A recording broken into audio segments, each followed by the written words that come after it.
প্রত্যেক মানুষ নিজের জীবনে দুঃখ অনুভব করেন। প্রত্যেকের দুঃখ আলাদা হতে পারে। কারোর মনে এই দুঃখ থাকে যে সে তার বাবা মায়ের সব ইচ্ছে পূরণ করতে পারেননি। কেউ এটা ভেবে দুঃখ পান যে সে চিরকাল সদাচার করেছেন, সৎকর্ম করেছেন, কিন্তু তাও তাকে দুরাচারী বলে মনে করা হয়। কেউ এটা ভেবেও দুঃখ পান যে তার সামনে যে ব্যক্তি রয়েছেন তার চোখে তিনি শত্রু হয়ে উঠেছেন বা দুষ্ট হয়ে উঠেছেন, যেখানে তিনি হয়তো কোনো অনুচিত কাজই করেননি। এবার এই সমস্ত বিষয় নিয়ে ভেবে নিজের ব্যক্তিত্ব নিয়ে সন্দেহ প্রকাশ করবেন না। যদি নিজের ব্যক্তিত্ব নিয়ে কোনো সন্দেহ থেকে থাকে, তাহলে কর্ম সংক্রান্ত প্রশ্ন করুন যে আপনি যা করেছেন তাতে কি উচিত ছিল, কি অনুচিত ছিল। যেটা প্রয়োজন সেটা এটা বোঝার যে আপনার অন্তর্মন, আপনার বিবেক আপনাকে কি বলছে, আর আপনার অন্তর্মন আর আপনার বিবেক আপনাকে যেটা করতে বলবে শুধু সেটাই করুন। আর তারপরে এই সংসার কি বলবে, কি ভাববে সেসব নিয়ে ভাবতে যাবেন না। কারণ এই সংসার তো ঈশ্বরকেও প্রশ্ন করে থাকে, ঈশ্বরকেও দোষী মনে করে। কখনো কখনো যখন কোনো ঘটনা মানুষের ইচ্ছা অনুযায়ী ঘটে না, তখন মানুষ এটা বলে যে হে ঈশ্বর, আপনি আমার পাশে থাকলেন না, আপনি বড়ই কঠোর, এটা আপনার দোষ। যেখানে বেশিরভাগ সময় হয়তো সে নিজেই নিজের কর্মফল ভোগ করছে। আর কখনো কখনো ঈশ্বর হয়তো তার জন্য আরো ভালো কোনো পরিকল্পনা করে রেখেছেন, কিন্তু মানুষ সেটা বুঝতে পারে না। তাই দিনের শেষে যেটা প্রয়োজন সেটা হলো নিজের মনের কথা বুঝতে হবে। আপনার বিবেক কি বলছে শুধু সেটাই করুন, আর সামনে এগোতে থাকুন। আমার সাথে ভালোবেসে বলুন রাধা রাধা। সবাই বলেন যে জীবনে কাদের সঙ্গ লাভ করছি সেটা খুব গুরুত্বপূর্ণ। এক ঝুড়ি ফলের মধ্যে যদি একটা পচা ফল আপনি রেখে দেন, তাহলে আস্তে আস্তে সমস্ত ফল পচে যায়। সেই জন্য কথায় আছে যে কুসঙ্গ থেকে দূরে থাকো। কিন্তু কি করা যায়? এই সংসার খুবই ছোট। যেখানে আমরা কাজ করি, যেখানে আমরা থাকি, যে পথে আমরা আসা যাওয়া করে থাকি, যে পথে আমরা ভ্রমণ করি, সেখানে এমন অনেক সংখ্যক ব্যক্তি থাকেন যাকে দেখে আমরা মনে করি যে এদের থেকে দূরে থাকতে হবে। তখন আমরা কি করতে পারি? তাদের কি আমরা পরিত্যাগ করব? তাহলে এই সংসারে এমন অনেক মানুষ আছেন, তাহলে কি সংসারই পরিত্যাগ করব? না, সেই ফলের মতন হবেন না যারা একটি পচা ফলের উপস্থিতির জন্য নিজেরাও নষ্ট হয়ে যান। বরং হয়ে উঠুন চন্দন বৃক্ষের মতন, যেটা আসলে সাপেদের বাসস্থান, যেখানে অনেক সংখ্যক অত্যন্ত ভয়ানক বিষধর সাপ থাকে।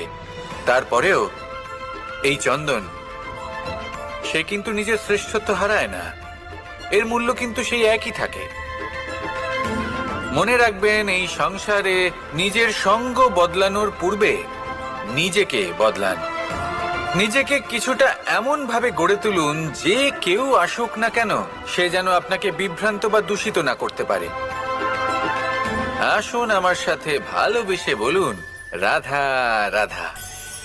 মানুষ জীবনে অনেক ধরনের সুখ লাভ করে, অর্থ সুখ, পরিবারের সুখ, বৈভবের সুখ। কিন্তু এমন একটা সুখ আছে যা বেশিরভাগ মানুষকে প্রভাবিত করে, কিন্তু সেই সুখ তাদের কোনো প্রয়োজনই নেই।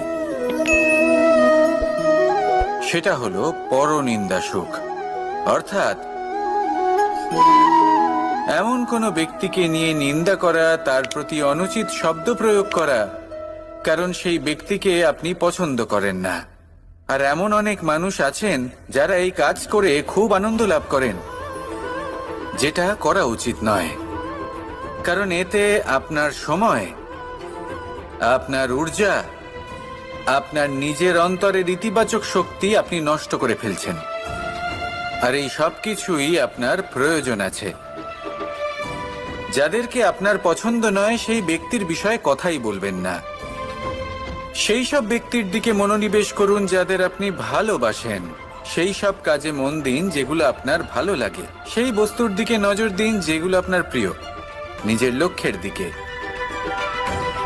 এই সব কিছুর দিকে নয়। এমনটা করলে আপনার জীবনে আপনি সেই সব বস্তুর দিকে নজর দিতে পারবেন যারা প্রকৃত অর্থে আপনার জীবন আরো শ্রেষ্ঠ করে তোলে। এমনটাই করুন, জীবন আরো অনেক বেশি সুন্দর হয়ে উঠবে। আর তখন এই মন প্রসন্ন হয়ে বলবে, রাধা রাধা। আজ আমরা আবার সাফল্য আর অসফলতার বিষয়ে কথা বলবো। সফল ব্যক্তি কে হয় এবং অসফল ব্যক্তি কে হয়, এই বিষয়ে আমরা আগে অনেকবার কথা বলেছি। প্রত্যেক ব্যক্তি সাফল্য লাভ করতে চান, কিন্তু প্রত্যেক ব্যক্তি সাফল্য লাভের এই কাজে সফল হতে পারেন না। এবার এটা কেন হয়, এর পেছনে কারণটা কি? কারণ হলো ভয়। সফল ব্যক্তি হলেন তিনি যিনি নিজের সিদ্ধান্ত দ্বারা এই সমস্ত সংসারকে বদলে দিয়ে থাকেন, এবং অসফল ব্যক্তি হলেন তিনি যিনি এই সংসারকে দেখে এর বিষয়ে ভেবে নিজের সিদ্ধান্ত বদলে ফেলেন। প্রয়োজন হলো নিজের লক্ষ্যের বিষয়ে ভেবে দেখার, পথের বিষয়ে ভেবে দেখার। একবার যদি আপনি পথ নির্বাচন করে থাকেন, সেই পথে অগ্রসর হতে থাকুন আর তাতে অটল থাকুন। সবসময় দৃঢ় প্রতিজ্ঞ হন। আপনি যদি কোনো পথে টিকে থাকেন আর নিরন্তর পরিশ্রম করতে থাকেন, তবেই আপনার জীবনে সাফল্য আসবে। যদি কথায় কথায় লোকে কি ভাববে, লোকে কি বলবে, একথা ভেবে নিজের সিদ্ধান্ত পাল্টান, তাহলে কখনো নিজের লক্ষ্যে পৌঁছতে পারবেন না। আসুন আমার সাথে ভালোবেসে বলুন, রাধা রাধা। মানুষের 6টি বড় শত্রু রয়েছে, আর এরা অন্য কোথাও নয়, বরং মানুষের অন্তরেই বাস করে। এই 6টি শত্রু হলো কাম, ক্রোধ, মোহ, লোভ, ঈর্ষা আর অহংকার। কিন্তু এরা কি চিরকাল আপনার শত্রু হিসেবেই থেকে যায়? এদেরকে নিজের বন্ধু করে তোলা কি সম্ভব নয়? ভেবে দেখুন না। এবার যদি কথা বলি কাম নিয়ে, অর্থাৎ কামনা করা, তাহলে মানুষ যদি জীবনে কামনা করতে থাকে, তাহলে সন্তোষের অনুভূতি লাভ করতে পারে না। কিন্তু এই কামনাই মানুষের বন্ধু হয়ে উঠতে পারে। কিভাবে? ধরুন, যদি মানুষ ভাবে আমি আরো অনেক বেশি শ্রেষ্ঠ ব্যক্তি হয়ে উঠতে চাই, আর তার জন্য কর্ম করে, পরিশ্রম করে, তাহলে ভবিষ্যতে গিয়ে শ্রেষ্ঠ ব্যক্তি হয়ে উঠতে পারে কামনার কারণে। অর্থাৎ এই কামনাই ওর বন্ধু হয়ে ওঠে। কিন্তু ধরুন, কোনো মানুষ যদি চায় সে শ্রেষ্ঠ ব্যক্তি হয়ে উঠবে, কিন্তু তার জন্য না কোনো কর্ম করছেন আর না কোনো পরিশ্রম করছেন, আর অধর্মের পথে চলতে শুরু করে দেন, তাহলে এই কামনাই তার শত্রু হয়ে উঠতে পারে। এবার যদি এই কামনাকে নিজের বন্ধু করে তুলতে হয়, তাহলে নিজের নির্বাচনে বিচক্ষণ হতে হবে, নিজের মস্তিষ্কের ওপর নিয়ন্ত্রণ রাখতে শিখতে হবে। সেটাই করুন আর আমার সাথে ভালোবেসে বলুন, রাধা রাধা। আজ আমরা মানুষের আরো একটি শত্রুর বিষয়ে কথা বলবো, যার নাম হলো লোভ। যে কোনো বস্তুকে অত্যাধিক লাভ করার যে বাসনা, যতটা লাভ করেছি ততটা যথেষ্ট নয়, আমার আরো চাই, আরো চাই, একেই বলে লোভ। এবার এই লোভ আপনার জীবনে শুভ না অশুভ, আপনার মিত্র নাকি আপনার শত্রু, সেটাও নির্ভর করছে আপনার ওপর। যেমন ধরুন, কোনো ব্যক্তির অসম্ভব ধনের লোভ, সে সেটা অর্জন করছে আর সেটা সংগ্রহ করছে, আর সেটা লাভ করার জন্য সে অনৈতিক কাজ করছে। যদি এই সব হতে থাকে, তাহলে লোভ কিন্তু আপনার পক্ষে অত্যন্ত ক্ষতিকারক। কিন্তু যদি সেই ব্যক্তি ধরুন ধন অর্জন করছেন, তার সাথে নীতিও পালন করছেন, আর সংগ্রহ করার পরে সেটা সংসারে ছড়িয়ে দিচ্ছেন, যদি এমনটা হয়, তাহলে এই লোভ আপনার বন্ধু হয়ে উঠতে পারে। যদি আপনার সৎসঙ্গ লাভ করার, সৎকর্ম করার লোভ থাকে, তাহলে আপনি কখনো একা থাকবেন না। যদি ভালোবাসা প্রদান করার লোভ থাকে, এই সংসারকে সাহায্য করার লোভ থাকে, তাহলে এই লোভ, যা সংসারের শত্রু, সেটা কিন্তু আপনার সাথে পরমাত্মার মিলন ঘটাতে পারে। এবার এই লোভকে নিজের মিত্র করে তুলবেন নাকি শত্রু করে তুলবেন, সেই সিদ্ধান্ত আপনারই। আসুন আমার সাথে ভালোবেসে বলুন, রাধা রাধা। কখনো এই প্রকৃতির দিকে তাকিয়ে থাকবেন। এই প্রকৃতি অনেক ধরনের শিক্ষা দেয়। কোনো একটা গাছকে দেখুন কিভাবে সে মাটি থেকে জল শুষে নেয়। সে ঝড় হোক বা হোক কড়া রোদ সব সহ্য করে এবং অবশেষে সে ফল ধারণ করে। আর সেই ফল উৎপন্ন করার পরে সে ফল কিন্তু সে নিজে গ্রহণ করে না, এই সংসারকে প্রদান করে, যাতে পশু পাখি মানুষ তারা এই ফল গ্রহণ করে শক্তিশালী হয়ে উঠতে পারে, সুস্থ থাকতে পারে। সেভাবেই নদী, সরোবর এরা নিজেরাও কিন্তু নিজেদের জল গ্রহণ করে না, মাটিকে প্রদান করে, পশু পাখিকে প্রদান করে। সূর্য নিজেও নিজের জন্য প্রজ্বলিত হয় না, সে প্রকাশ ছড়িয়ে দিতে চায় আমাদের সবার কাছে, সে আলো পৌঁছে দিতে চায়। এই প্রত্যেকের কর্মে পরমার্থ নিহিত আছে, আর সেই জন্যই এদের সকলকে পুজো করা হয়। তাই মনে রাখবেন, আপনার কাছে জীবন যাপনের অতিরিক্ত যা কিছুই আছে তা পরমার্থের জন্য। তাহলে তার সদ্ব্যবহার করুন আর আমার সাথে ভালোবেসে বলুন, রাধা রাধা। পরিবর্তন, এটা হলো সৃষ্টির অমূল্য নিয়ম। এই সংসারে সবকিছু সময়ান্তরে পরিবর্তিত হয়, এই সময়ও পরিবর্তিত হয়। পরিবর্তন চিরকাল হয়ে এসেছে আর চিরকাল হতে থাকবে। কিন্তু এবার আমরা সেই পরিবর্তন কিভাবে লাভ করব যেটা আমাদের প্রয়োজন, যেটা আমরা চাই? আমরা জীবনে বিকাশ চাই। এই বিকাশ কিভাবে লাভ করতে পারি? এই প্রকৃতি কিন্তু আমাদের অত্যন্ত উত্তম উদাহরণ দিয়ে বুঝিয়েছে। একটি বিন্দুর উদাহরণ দিয়েছে যা ভবিষ্যতে একটা বিশাল নদীর আকার ধারণ করে। এটা কিভাবে হয়? মেঘ থেকে একটি বিন্দু ঝরে পড়ে সেই পর্বতের ওপর যেখানে হিম আছে। সেই হিমের সংস্পর্শে আসা মাত্র সেই বিন্দুর সাথে আরো বেশ কিছু বিন্দু যুক্ত হয়। তারপর তারা অগ্রসর হয়, আরো কিছু বিন্দু যুক্ত হয়, আস্তে আস্তে একটা ক্ষীণ ধারার রূপ ধারণ করে এবং সেটাই ভবিষ্যতে আরো এগোতে থাকে। অনেকটা যাওয়ার পর যখন অনেক সংখ্যক বিন্দু একসাথে যুক্ত হয় তখন সেটা বিশাল নদীর আকার ধারণ করে। এবার আমরা মানুষ বলে আমাদের সাথে এই নিয়মের অন্যথা হয় তা নয়। আমরাও এই প্রকৃতির অংশ, আমাদের ক্ষেত্রেও একই নিয়ম প্রযোজ্য। যখন পরিশ্রম করে অনেক সংখ্যক বিন্দু আমরা একত্রিত করব তখনই পরিবর্তনের নদী প্রবাহিত হবে। প্রয়োজন হলো নিরন্তর পরিশ্রম করা এবং ধৈর্য ধরা। এটা করতে থাকুন, জীবনে সবকিছু লাভ করতে পারবেন। কারণ প্রকৃতি আমাদের এটাই শিখিয়েছে, আর আমরা এই ব্রহ্মরই একটি অংশ, যার দ্বারা এই ব্রহ্মাণ্ড নির্মিত। আসুন আমার সাথে ভালোবেসে বলুন, রাধা রাধা। আমরা সকলে সামাজিক জীব। মানুষের সাথে দেখা সাক্ষাৎ করা এটা চিরকালই চলতে থাকে। আমরা কখনো কাউকে উপহার দিই, আবার কখনো কেউ আমাদের উপহার দেয়। কখনো কি এমন হয়েছে যে আপনি কাউকে একটা উপহার দিয়েছেন, কিছু সময় পরে বা কিছু মাস পরে সেই উপহারই ঘুরে ফিরে আপনার কাছেই এসেছে, অর্থাৎ সেই বস্তুটাই আপনার কাছে আবার ফিরে এলো? এরকম হয়। ছেলেবেলায় একদিন একজনের বিবাহ ছিল, তখন মা তাকে একটা উপহার দিতে চাইছিলেন। তাই তিনি একটা পোশাক বানালেন আর সেটাকে সুসজ্জিত করছিলেন।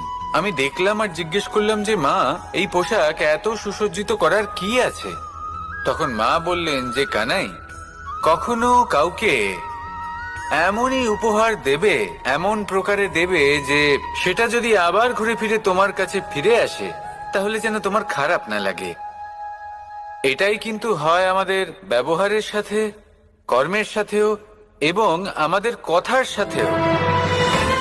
তেমনই আচরণ করবেন যে আচরণ আপনি সহ্য করতে পারবেন। যদি মুখ থেকে কটু কথা বেরোতে থাকে তখন নিজেকে সংযত করে নিন। সেই শব্দই প্রয়োগ করুন যেটা আপনি তার বদলে শুনতে চাইবেন এবং আপনার দুঃখও হবে না। কারণ আপনার কর্ম এমন একটা উপহার যেটা আবার ঘুরে ফিরে ফলস্বরূপ আপনার কাছেই আসবে। সেই জন্য নিজের আচরণ শুভ করুন, নিজের মানসিকতা শুভ করুন, নিজের মুখ থেকে মধুর বাণী নিঃসৃত করুন, আর এইভাবেই মধুরভাবে বলুন, রাধা রাধা। এই সংসারে প্রত্যেকটা জিনিসের নিজস্ব একটা বিশেষত্ব আছে, আর তার বিশেষত্বর জন্যই তাকে বিশেষ গুরুত্ব দেওয়া হয়। যদি কথা বলি অস্ত্রের, যেমন তরোয়াল, তরোয়াল নির্মাণ করা হয়েছে রক্ষার জন্য। কত তাড়াতাড়ি সে সামনে উপস্থিত শত্রুকে নিধন করতে পারে। এবার এই তরোয়ালের কোন গুণটা দেখা প্রয়োজন? সেটার ধার। সেই বস্তুটি নয় যার মধ্যে এই তরোয়াল রাখা হয়। সেইভাবেই যদি আমি কথা বলি বাণের, তাহলে এটা প্রয়োজনীয় নয় যে সেই বাণ কতটা তীক্ষ্ণ, কতটা বলশালী। এটা দেখা প্রয়োজন যে তার আকারটা কেমন। সে কি বাতাস ভেদ করে নিজের লক্ষ্যে পৌঁছতে পারবে? সেটা বেশি গুরুত্বপূর্ণ। সেই জায়গাটা নয় যেখানে সেই বাণ রাখা হয়। ঠিক সেইভাবে যদি আপনি কোনো মানুষেরই মূল্য বুঝতে চান, তাকে পরখ করে দেখতে চান, তাহলে তার জাতি, তার ধর্ম, তার রূপ, তার আকার, সেগুলো দেখে তাকে পরখ করতে চেষ্টা করবেন না। তাকে পরখ এই সব কিছুর ভিত্তিতে করবেন না। তার স্বভাবটা দেখুন, তার গুণ দেখুন, তার প্রতিভা দেখুন, তার কর্ম দেখুন, কারণ এটাই সেই ব্যক্তির আসল পরিচয়। এটাই হলো তার অস্তিত্ব। যখনই আপনি কোনো নর্তককে শ্রেষ্ঠ নৃত্য প্রদর্শন করতে দেখেন, তখন আপনি কিন্তু এটা ভাবেন না যে সে কোথা থেকে এসেছে, সে কি খায়, ওর বন্ধু বান্ধব কারা। আপনি তার নৃত্য দেখেন, ওর শিল্প দেখেন, সেটারই প্রশংসা করেন, সেটাকেই সম্মান করেন। সেইভাবে এই সংসারে সকলকে সম্মান করুন। আর এই সম্মানের আধার হওয়া উচিত তার গুণ, তার স্বভাব, তার কর্ম, তার রূপ আর তার বেশভূষা নয়। আসুন আমার সাথে ভালোবেসে বলুন, রাধা রাধা। এই সংসার বলে যে কৃষ্ণ হলো মহাযোগী। কেউ বলে যে কৃষ্ণ হলো সাংখ্য যোগের প্রবর্তক, কেউ বলে ভক্তি যোগের, কেউ বলে জ্ঞান যোগের, কেউ কেউ এটা মনে করেন যে অষ্টাঙ্গ যোগের প্রভু হলাম আমি। কিন্তু এই যোগ আসলে কি? যোগ বিষয়টাকে বোঝা খুব একটা কঠিন নয়, কিন্তু সেই যোগকে নিজের যাপনের অংশ করে তোলা হলো অত্যন্ত কঠিন, আর তার জন্য প্রয়োজন অভ্যাস। যোগ শব্দটার অর্থ হলো যুক্ত করা, আর এটা আমি ছোটবেলায় শিখেছিলাম। যখন আমার মাখন খেতে ইচ্ছে করত, আর মা মাখনের সেই হাঁড়িটা ওপরে টাঙিয়ে রাখতেন, তখন আমরা ভাবতাম যে অত দূরে পৌঁছবো কি করে। তখন আমরা যোগের বিষয়ে জানতে পারলাম, আর তখন জানতে পারলাম যে সব থেকে গুরুত্বপূর্ণ যোগ আসলে কি? সহযোগিতা, সাহায্য। আমরা সব সখারা একসাথে জড়ো হতাম, একে অপরের পিঠের উপর উঠে দাঁড়াতাম, আর তারপর আমরা ওই মাখনের হাঁড়ির কাছে পৌঁছতে পারতাম, আর তারপর আমরা সবাই মিলে সেই মাখন ভাগ করে খেতাম। সহযোগিতা, এটা অত্যন্ত গুরুত্বপূর্ণ। পাণ্ডবরাও মহাভারতে এটাই করেছিলেন। ওনাদের সাথেও কেউ ছিল না। একে অপরকে সাহায্য করে ওনারা অনেক বীরদের একত্রিত করেছিলেন। তারপর অবশেষে মহাভারতের এই মহাযুদ্ধে ওনারা জয়লাভ করেছিলেন। রামায়ণে রাম এবং লক্ষ্মণের সাথে কেউ ছিল না। সহযোগিতার মাধ্যমে ওনারা ভাল্লুক আর বানর সেনাকে একত্রিত করেছিলেন, আর এই সংসারের সব থেকে প্রবল রাক্ষস রাবণকে বধ করেছিলেন। মনে রাখবেন, একসাথে মিলে যদি আপনারা কর্ম করতে শেখেন, তাহলে এই সংসারে এমন কিছুই নেই যেটা আপনি অর্জন করতে পারবেন না। আসুন আমার সাথে ভালোবেসে বলুন, রাধা রাধা।